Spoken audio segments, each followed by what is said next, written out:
Hi everybody. In episode 2, we realized that Rayan didn't actually hear anything mentioned, anything spoken between Gonul and Miran, and luckily the wedding goes ahead.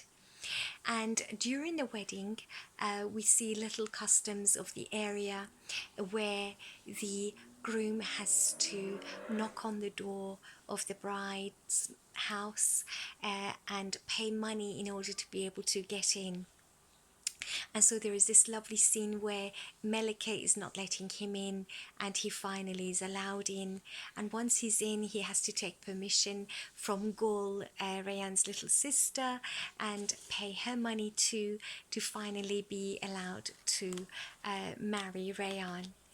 Then there is the Rayhani dance, the famous dance between the bride and groom, and this has to be performed in absolute harmony. And the more harmoniously they dance together, the more in tune they are together with their movements, the more that is a sign that they're going to have a happy life together.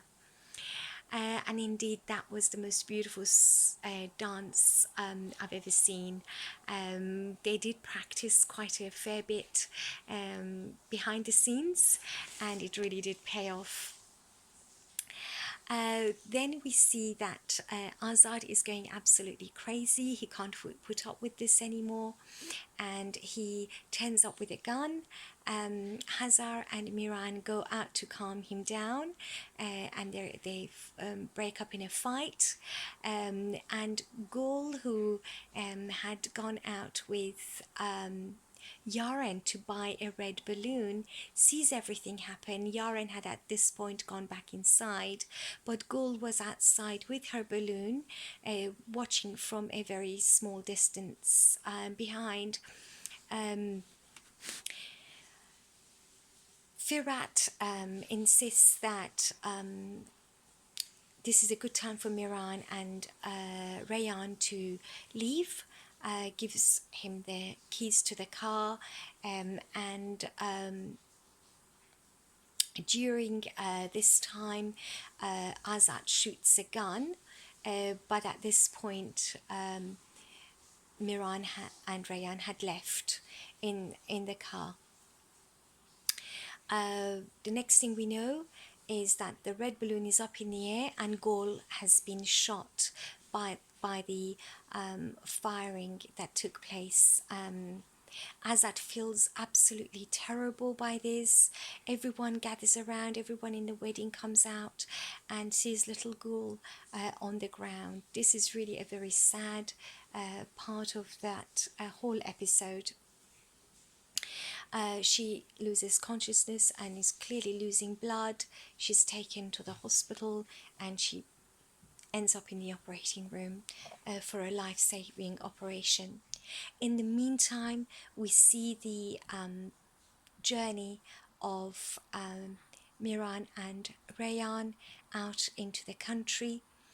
They find a hut, they go in, he burns firewood to keep them warm, and he is smitten by her. In one ear he hears his grandmother's words for revenge, and I think they had planned that he would consummate the marriage and almost force himself onto her physically, but he is completely smitten by her innocence. She was very cold and teary. He says, "Are you okay?" She says, "Of course, with you I have nothing to fear. No one can hurt me while I'm with you." And they have a little chat, and he gets to know what a sweet-natured young girl she is, and he's really and truly attracted by her. She was so sweet.